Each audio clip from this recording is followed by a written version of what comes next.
오늘은 3.1 운동이 일어난 지 107년이 되는 역사적인 날입니다. 뜻깊은 이 날을 맞이하여 역사의 시간 속으로 들어가 봅시다. 당시 우리나라는 일제강점기를 겪고 있었습니다. 그러던 1919년 1월에 급변적인 사건들이 일어났습니다. 우선 고종 황제가 숨을 거뒀는데 그 죽음이 석연치 않았습니다. 한간에서는 일제에 의한 독살이다 라는 소문이 돌았습니다. 자연히 일제에 대한 백성들의 중호심이 이렇게 고조되게 됩니다. 거기에다 미국의 윌슨 대통령이 파리 강화 회의에서 각 민족은 외부의 간섭 없이 스스로 정치적 운명을 결정해야 한다는 민족 자결주의 원칙을 제시했습니다. 자, 그러자 한반도는요, 독립에 대한 열기로 더욱 뜨겁게 달아오르게 되었습니다. 드디어 1919년 3월 1일 33명의 민족 대표들이 서울에서 독립선언문을 낭독함으로써 역사적인 독립만세 운동이 시작되었습니다. 수많은 백성이 거리로 나와 독립만세를 외치며 비폭력 저항 운동을 시작했습니다. 독립만세 운동은 삽시에 전국으로 확산되었습니다. 자, 일제는 탄압하기 시작하는데 총칼로 무참히 시위대를 탄압했습니다. 하여 무려 7,509명의 사람들이 목숨을 잃었으며 15,961명이 부상당했습니다. 3.1 독립만세운동은 일제의 잔인한 그 탄압으로 비록 뜻을 이루지 못했지만 우리 민족의 힘으로 계획되고 진행된 거족적인 독립운동이었음으로써 그 의미는 굉장히 위대합니다.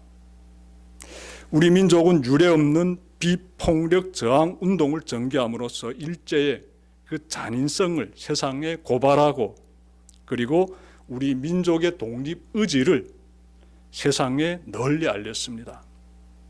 그리고 이 운동의 중심에 기독교가 있었음을 역사에 새겼습니다.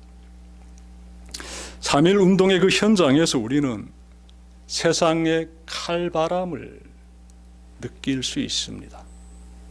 세상의 권력과 힘을 가진 자들이 무고한 백성에게 가하는 그 세상의 칼바람을 느낄 수 있습니다.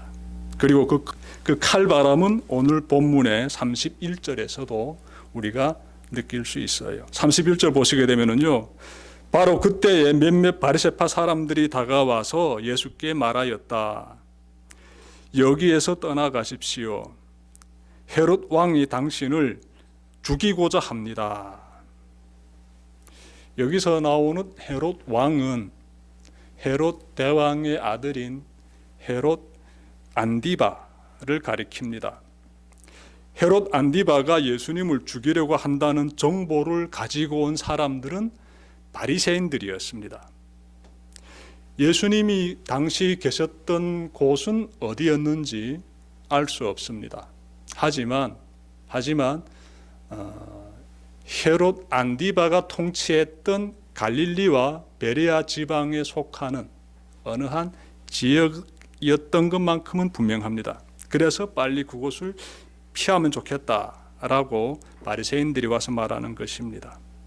자, 그러면 헤롯 안디바, 이 왕은 어떤 사람일까요? 여러분, 이 사람은요, 얼마 전에 세례 요한을 죽인 사람이에요. 이런 자가 지금은 예수님을 죽이려고 합니다. 헤롯은 왜 예수님을 죽이려고 할까요? 예수님이 자신의 통치에 위협이 된다고 느꼈기 때문이지요. 예수님은 갈릴리 지역의 스타셨습니다. 오늘날로 하게 되면 많은 사람들이 열광하면서 따르는 그러한 대스타셨어요. 예수님께서 떡 5개와 물고기 2마리를 가지고 수많은 군중을 배불리 먹이신 사건 알고 계시지요? 성경에 보게 되면은 마태복음, 마가복음, 누가복음, 요한복음 이 4복음서에서 이 기적에 대해서 다 동일하게 기록하고 있어요. 오병이어 기적에 대하여서 다 기억하고 있습니다. 그 많은 사람들, 성인 남성만 5천 명이 되었는데 그 사람들이 글쎄 떡 5개와 물고기 2마리 가지고 예수님께서 기적을 행하시자 모두 배불리 먹었다는 거예요. 자, 그런데 그 엄청난 기적을 경험한 이 많은 군중이 그 다음에 어떤 선택을 하는가 봤더니 예수님을 왕으로 모시려고 했다라고 성경은 기록하고 있습니다. 왕으로 세우려고 했어요. 헤롯은 이 상황에 대해서 몰랐을까요? 갈릴리 지역과 베레아 지역을 통치하는 분봉왕인 이 헤롯 왕이 자신의 관할 지역에서 스타 같은 분이 등장해가지고 많은 군중의 그러한 지지를 받으면서 심지어 왕으로까지 시험 받으려고 했다는 그 사건에 대하여서 헤롯이 몰랐을까요? 당연히 이 사람도 귀가 있는데 알지요. 그는 예수님이 자신의 권력에 위협이 된다는 것을 판단했으며 그래서 세례 요한을 죽였듯이 예수님도 죽이려고 이렇게 마음을 품게 된 것입니다. 자, 예수님은요, 자신을 향해 불어오는 세상의 이 무서운 칼바람 앞에 굴하지 않습니다. 용기를 발휘하세요. 32절과 33절 보시면요, 예수께서 그들에게 말씀하셨다. 그러니 여기서 나오는 그들은 예수님에게 전했던 그 바리새인들이지요. 가서 그 여우에게 전하기를 보아라. 오늘과 내일은 내가 귀신을 내쫓고 병을 고칠 것이요 사흘째 되는 날에는 내가 내 일을 끝낸다 하여라. 그러나 오늘도 내일도 그 다음 날도 나는 내 길을 가야 하겠다. 예언자가 예루살렘이 아닌 다른 곳에서는 죽을 수 없기 때문이다. 예수님 이렇게 말씀하고 있는데, 예수님 말씀 보니까 예수님께서 세상의 권력을 쥐고 있는 그 헤롯 왕을 여우라는 그 동물에 비유하고 있습니다. 그만큼 헤롯은 교활하고 영악한 자였다라는 것이지요. 예수님은 상대가 얼마나 악한지를 누구보다 잘 알고 있습니다. 하지만 그렇다고 그자가 휘두르는 세상의 칼바람이 두려워 물러서지 않습니다. 예수님은 자신의 사역을 꾸준히 이어갈 것임을 명시하고 있습니다.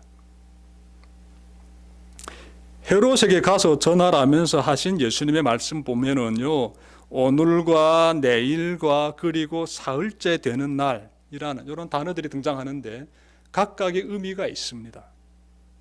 여기서 오늘은요, 현재 갈릴리 지방에서 예수님이 하고 계시는 모든 사역을 의미하고 있고요.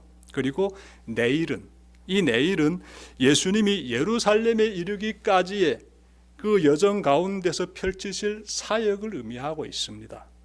그리고 사흘째 되는 날, 이것은요, 예수님이 십자가에서 죽임당하시고 3일 뒤에 부활하실 것임을 의미하고 있습니다. 그래서 말씀 보게 되면 사흘째 되는 날에는 내 일을 끝낸다 이렇게 말씀하고 있지 않습니까? 예수님의 말씀에서 알 수 있듯이 예수님 여정의 종착점은 예루살렘이었습니다. 예루살렘. 그러니 갈릴리 지방에서 이렇게 남쪽으로 내려오게 되면은 예루살렘이 있지요. 그래서 예수님은 지금 나는 갈릴리에 머무는 것이 아니야. 난 이제 어디로? 예루살렘으로 가야 되는 사람이야. 이렇게 지금 말씀하고 있고, 예루살렘에서 나는 십자가에 못 박혀 죽게 된다는 것을 알고 있음을 이런 말씀 가운데 그대로 지금 담고 있습니다. 그래서 예수님께서는 나는 내 길을 가야 하겠다 이렇게 말씀하고 있어요. 예수님의 말씀에서 죽음을 맞받아 나아가는 강인한 용기가 뿜어나오고 있습니다. 헤롯의 그러한 힘에 의해서 죽임당하는 그 죽음도 굉장히 고통스러운 죽음이겠지만 세례 요한은 참수당했지요. 그런데 예수님이 예루살렘으로 내려오시게 되면은요, 그때 당하게 되는 그 고통, 그 죽음은요, 십자가에 매달려서 온갖 모진 고통 가운데서 숨을 거두게 되는 끔찍한 그러한 죽음이지요. 예수님은 그 죽음을 향해서 나는 가야 된다는 것입니다. 굉장한 용기가 지금 예수님의 이러한 결연한 의지 가운데서 뿜어져 나오고 있습니다. 여러분은 어느 때 용기가 뿜어져 나옵니까? 이 용기가 굉장히 우리 인생에서 중요합니다. 네, 용기가 있어야지요. 양귀자 씨가 쓴 장편 소설 제목이 모순인데 여기에 보게 되면은 가정의 모든 짐을 짊어지고 용기를 발휘하면서 살아내는 한 여성이 나옵니다. 근데 이 여성의 남편은요, 정말 술 중독자이고 술 마시면 또 온갖 폭행은 다 저질러요. 집안에서 가정 폭력도 행하고 거기에다 또 사업도 실패하고 짐덩어리예요. 이 사람은, 남편은. 그러니까 아내가 얼마나 많은 마음고생하겠습니까? 이 사람의 딸은요, 학교 다녀야 될 그러한 시기에 미성년 그때 가출합니다. 한 번도 아니고 몇 번에 걸쳐 가출해요. 그러니 딸 자식이 가출을 하니까 엄마가 얼마나 힘들었겠습니까? 그 아들은요, 또 폭행을 잘 저질러 가지고 또 감옥에 갇히게 돼요. 그러니 이 여성은요, 이 소설에서 등장하고 있는 여성은요, 굉장히 어려운 삶의 시간들을 보내게 됩니다. 그런데 놀라운 점은요, 이 여성이 그 하나하나의 시련들을요, 다 이겨냅니다. 엄청난 용기를 발휘하면서. 그 용기의 근원이 어디에 있는가 살펴보니까 가족에 대한 사랑이었어요. 그 여성이 그 사랑의 그 힘을 가지고 남편도 보살피고 자녀들도 키우면서 그 험한 세상을 이겨내고 있습니다. 그 용기가 어디서 나온다? 가족을 향한 그 사랑에서 나오는 거예요. 2023년 12월 25일 성탄절에 도봉구에 있는 어느 한 아파트에서 화재가 발생했습니다. 화염으로 생명이 위태로운 그 순간 아빠는 7개월 된 아기를 품에 안고 4층에서 떨어집니다. 예. 바닷가 충돌할 때 충격을 몸으로 그대로 다 받아내면서 아빠는 숨졌고요. 아기는 살아남았습니다. 아빠가 생명을 걸고 발휘한 그 용기의 밑바탕에는 무엇이 있겠습니까? 자식을 향한 아버지의 사랑이지요. 사랑이 그토록 엄청난 용기를 발휘하게 하는 것입니다. 자, 그러면 죽음을 향해 나아가시는 예수님의 그 놀라운 그 용기의 밑바탕에는 무엇이 있었겠습니까? 당연히 사랑이 있었지요. 사랑. 34절에서 주님의 그 사랑이 발견되는데요. 예수님이 이렇게 말씀하십니다. 암탉이 제 새끼를 날개 아래 품듯이 내가 몇 번이나 내 자녀를 모아 품으려 하였더냐, 이렇게 말씀하고 있지요. 예전에 제가 암탉이 병아리를 이렇게 품고 있는 걸 제가 본 적이 있습니다. 여러분 본 적 있습니까? 이 암탉이요, 그 자기 병아리 새끼들을 얼마나 극진히 지키고 보호해주고 품고 있는지 모릅니다. 그 암탉처럼 예수님께서 우리를 어떻게 극진히 보살펴 주시고 지켜주시고 품어주신다는 것이에요. 마태복음 20장 8절에서 예수님은요, 자신이 이 세상에 오신 목적에 대하여서 이렇게 말씀하셨습니다. 인자가 온 것은 섬김을 받으려 함이 아니라 도리어 섬기려 하고 자기 목숨을 많은 사람의 대속물로 주려 함이라. 우리를 위해 자신의 그 귀한 생명을 바치려고 내가 왔다, 이렇게 예수님께서 말씀하셨어요. 로마서 5장 8절은요, 우리를 향한 예수님의 사랑이 얼마나 한없는지를 이렇게 말씀하고 있습니다. 우리가 아직 죄인 되었을 때에 그리스도께서 우리를 위하여 죽으심으로써 우리를 향한 자신의 사랑을 확증하셨다. 생명으로서, 자신의 생명을 바치심으로써 우리를 향한 그 하나님의 사랑을 보여주셨다는 거예요. 그러니까 예수님의 그 용기의 밑바탕에는 무엇이 있다? 우리를 향한 어마어마한 하나님의 사랑이 담겨져 있는 것이에요. 여러분, 우리도 주님을 본받아 주님을 사랑하는 길에서 어떻게 해야 할까요? 주님을 위하여서 용기를 발휘해야 합니다. 용기를 발휘해야 해요. 예수님을 믿고 따르는 길에 어려움이 있지요. 근심되는 일, 두려움에 빠지게 되는 일 있을 것입니다. 걱정되는 일 있을 것이에요. 발목을 붙잡는 일들이 있을 것이에요. 믿음의 길은 걸어가야 되는데 세상살이 하다 보니까 나의 발목을 붙잡고 있는 상황들 종종 있을 것입니다. 그때마다 우리 주님께서 나를 위해서 얼마나 큰 용기를 발휘하셨는지를 바라보면서 나 또한 주님을 향하여서 그 용기를 어떻게 분출해내는 그러한 믿음의 삶을 여러분들께서 꼭 살아가시길 바랍니다. 34절부터 35절 앞부분 보시면요, 사랑의 용기로 죽음을 향해 나아가시는 예수님께서 한탄하십니다. 제가 말씀 찾아 읽겠습니다. 예루살렘아 예루살렘아, 예언자들을 죽이고 내게 파송된 사람들을 돌로 치는구나. 암탉이 제 새끼를 날개 아래 품듯이 내가 몇 번이나 내 자네를 모아 품으려 하였더냐. 그러나 너희는 그것을 원하지 않았다. 보아라, 너희의 집은 버림을 받을 것이다. 이 말씀 보게 되면 예수님께서 평상시 어조로 말씀하시는 것이 아니에요. 예루살렘아 예루살렘아 이렇게 이어지는 내용 보니까 그분의 한탄이 담겨져 있습니다. 한탄이. 여러분 어느 때 한탄하십니까? 살다 보게 되면 한탄할 때도 있지요. 탄식한다라고도 하는데 어려움에 처했을 때 우리 입에서는 나도 모르게 한탄이 나오게 되지요. 어려움에 처했을 때 내가 지금 직면한 이 상황을 내 힘으로는 도무지 해결할 수 없다라게 되면 그 한탄은 더 깊어지고 짙어집니다. 땅이 꺼지게 탄식을 쏟아내게 되지요. 내가 직면한 어려움을 내 힘으로 충분히 해결할 수 있어라면 한탄이 입에서 나오지 않습니다. 내 힘으로 해결하면 되니까 그럼 한탄하겠습니까? 내가 해결할 수 없을 정도의 어려움에 처했을 때 그때 한탄이 나오지요. 대체로 그렇지 않습니까? 그런데 예수님이 지금 한탄하고 있어요. 아니 그러면 예수님이 지금 직면한 이 상황을 해결할 수 없어서 한탄하시는 것인가? 질문 가질 수 있는데 그렇지는 않지요.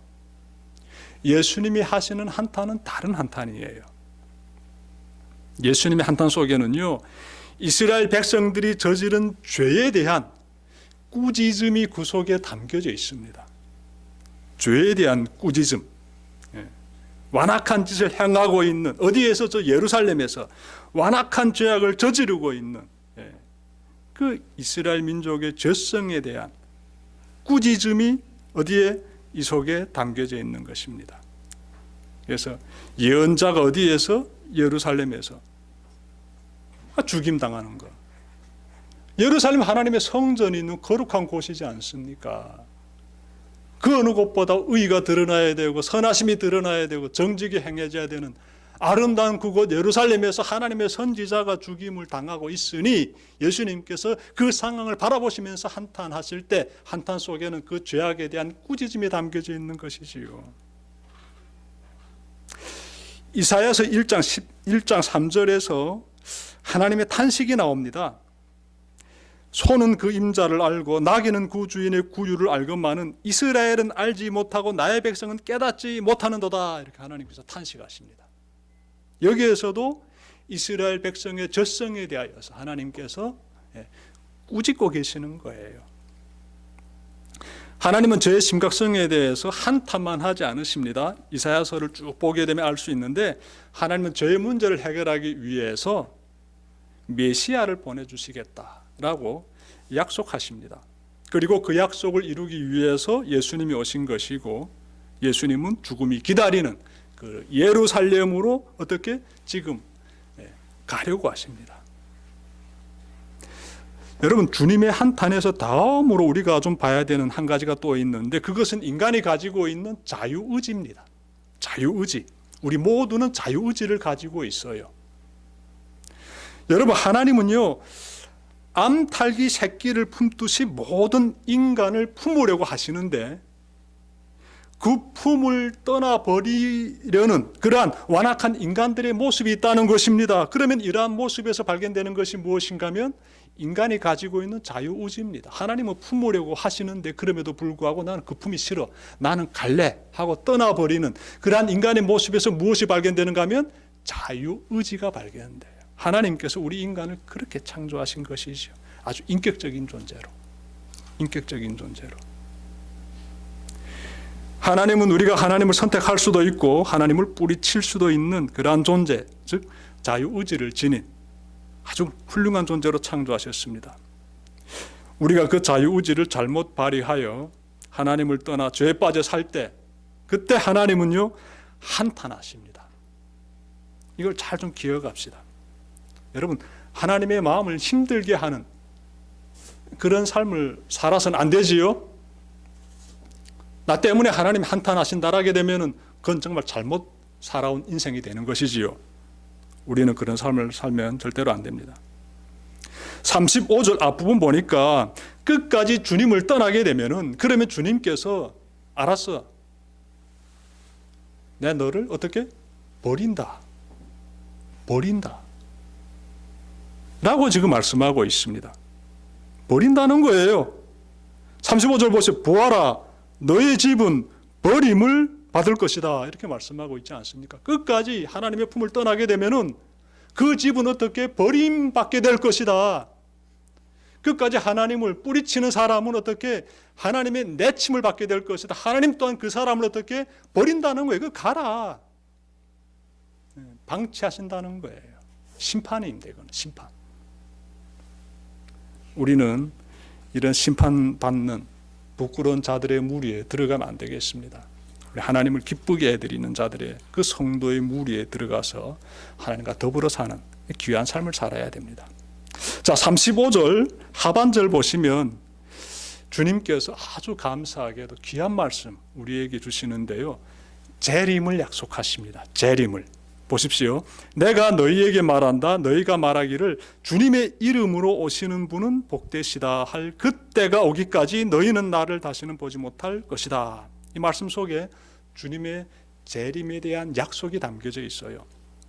내가 3일 만에 죽임 당하는 것으로 끝나는 것이 아니라 내가 다시 온다는 거예요. 다시 온다는 것은 재림을 의미합니다. 재림. 그 부활하신 주님께서 다시 누구에게? 우리에게 오신다는 거예요. 재림의 그날이 있다는 것을 지금 여기에서 말씀하고 있는 것이지요. 아주 귀한 소망이 되는 그러한 말씀입니다. 말씀 마치려고 합니다. 오늘 말씀 마음에 잘 간직하시고요, 주님 다시 오실 때까지 하나님을 뜨겁게 사랑하시고 또 그러기 위해서는 믿음의 용기를 불태우시면서 그렇게 하나님 기뻐하시는 성도의 삶을 잘 살아내는 여러분들 되시기를 주님의 이름으로 축원합니다. 기도드립시다.